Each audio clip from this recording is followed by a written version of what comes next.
Laiškas Titui. Paulius, Dievo tarnas ir Jėzaus Kristaus apaštalas, kad vestų Dievo išrinktuosius į tikėjimą bei teisingo maldingumo pažinimą, su viltimi pasiekti amžiną gyvenimą, kurį tiesiakalbis Dievas pažadėjo prieš amžinuosius laikus, o atėjus nustatytam metui, apreiškė savo žodį man patikėtą skelbti gelbėtojo Dievo valia. Titui, tikram sūnui bendrame tikėjime. Malonė ir ramybė nuo Dievo Tėvo ir mūsų gelbėtojo Kristaus Jėzaus. Aš tam palikau tave Kretoje, kad sutvarkytum, kas buvo likę nesutvarkyta, ir paskirtum kiekvienam miestui vyresniuosius, laikydamasis mano nurodymų. Jei kas yra be priekaištų, vieną kartą vedęs, turys tikinčius vaikus, kurie nekaltinami palaidų gyvenimu ar neklusnumu. Juk vyskupas, kaip Dievo reikalų prievaizdas, turi būti nepeiktinas. Ne savavaliautojas, ne pikčiurna, ne girtuoklis, ne kivirčius, ne gobšuolis, bet svetingas, trokštantis gero, santūrus, teisingas, šventas, susitvardąs, tvirtai laikasis tikrojo mokymo, kad dėstydamas sveiką mokslą sugebėtų ir paraginti, ir atremti priešgynas. Nes daugel yra neklusnių, tuščiakalbių ir apgavikų, ypač iš apipjaustytųjų. Juos reikia nutildyti, nes jie apverčia aukštyn kojomis ištisas šeimynas, mokydami, kas nedera dėl gėdingo pelno. Vienas iš jų pačių pranašas yra pasakęs: kretiečiai visuomet melagiai, pikti žvėrys, tingūs pilvai. Teisingai pasakyta. Todėl bark juos griežtai, kad laikytųsi sveiko tikėjimo, nekreipdami dėmesio į žydų pasakas ir tiesos nepaisančių žmonių priesakus.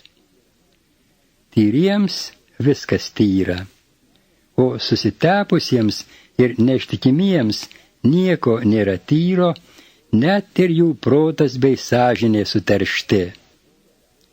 Jie skelbiasi pažįstą Dievą, o darbais jo išsigina. Jie pasibjaurėtini, maištingi, netikę jokiam geram darbui.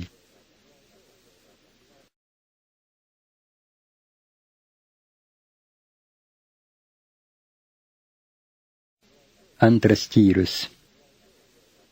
O tu kalbėk, kas sutinka su sveiku mokslu, kad seniai būtų blaivūs, garbingi, santūrūs, sveiko tikėjimo, tikros meilės ir kantrybės. Taip pat, kad senos moterys elgtųsi, kaip reikalauja maldingumas. Neapkalbinėtų, negirtuokliautų, mokytų gero, skatintų jaunasis mylėti savo vyrus ir vaikus, būti santūres, skaisčias, rūpestingas šeimininkes, geras, klusnes savo vyrams, kad dėl jų nebūtų šmeižiamas Dievo žodis. Taip pat jaunuosius ragink, kad būtų santūrūs. Pats visais atžvilgiais rodyk gerų darbų pavyzdį. Mokymo grynumą, rimtumą, sveiką ir be priekaištų mokslą, kad priešininkas liktų sugėdintas, neturėdamas apie mus pasakyti nieko blogo.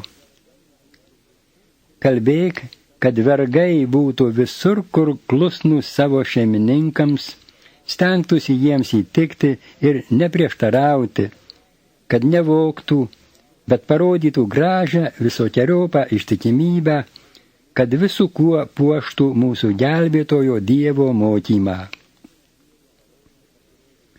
Išganingoji Dievo malonė pasirodė visiems žmonėms ir moko mus, kad atsisakę bedievystės ir pasaulio aistrų, santūriai, teisingai ir maldingai gyventume šiame pasaulyje, laukdami palaimintosios vilties ir mūsų didžiojo Dievo bei gelbėtojo Kristaus Jėzaus šlovės apsireiškimo.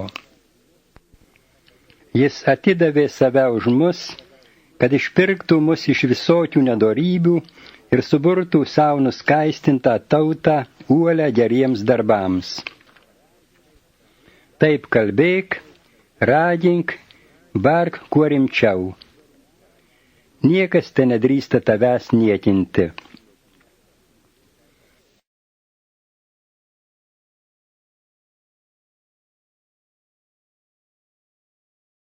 Trečias skyrius. Primink jiems, kad lenktųsi ir būtų klusnus viršininkams ir vyresnybei, kad būtų pasiryžę kiekvienam geram darbui, nieko neapkalbinėtų, nesikivirčytų, būtų romūs, visiems žmonėms rodytų meilumą. Juk ir mes kitados buvome neprotingi, neklusnūs, paklydėliai, vergaujantys įvairiems įnoriams ir malonumams, stūmėme dienas blogybėje ir pavyde, buvome patys verti neapykantos ir vieni kitų nekentėme.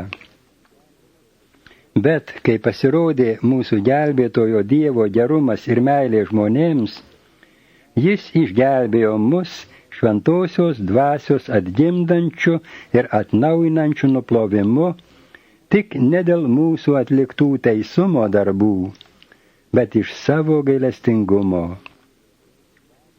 Jis mums dosniai išliejo tos dvasios per mūsų gelbėtoją Jėzų Kristų, kad nuteisinti jo malonę, taptume viltimi amžinojo gyvenimo paveldėtojais. Tai tikras žodis. Ir aš noriu, kad tu pabrėžtinai mokytum šių dalykų, kad patikėjusieji Dievu rūpintųsi pirmauti gerais darbais. Tai gera ir naudinga žmonėms. Venk paikų klausimų, kilmės sąrašų, ginčų ir vaidų dėl įstatymo. Visa tai nereikalinga ir tuščia. Askalūno, vieną kitą kartą įspėjęs saugotis, žinodamas, jog jis nukrypėlis ir nusidėjėlis, savo paties nuosprendžių pasmerktas. Kai nusiųsiu pas tave Artemą ir Tichiką, paskubėk atvykti pas mane į Nikopolį. Mat esu nutaręs ten žiemoti. Teisininką Zeną ir Apolą išleisk į kelionę atgal gerai aprūpintus, kad jiems nieko netrūktų. Pasimoko ir mūsiščiai pirmauti gerais darbais, būtiniems reikalams, kad neliktų bevaisiai. Tave sveikina visi esantys su manimi. Pasveikink tuos, kurie myli mus tikėjime. Malonė su jumis visais.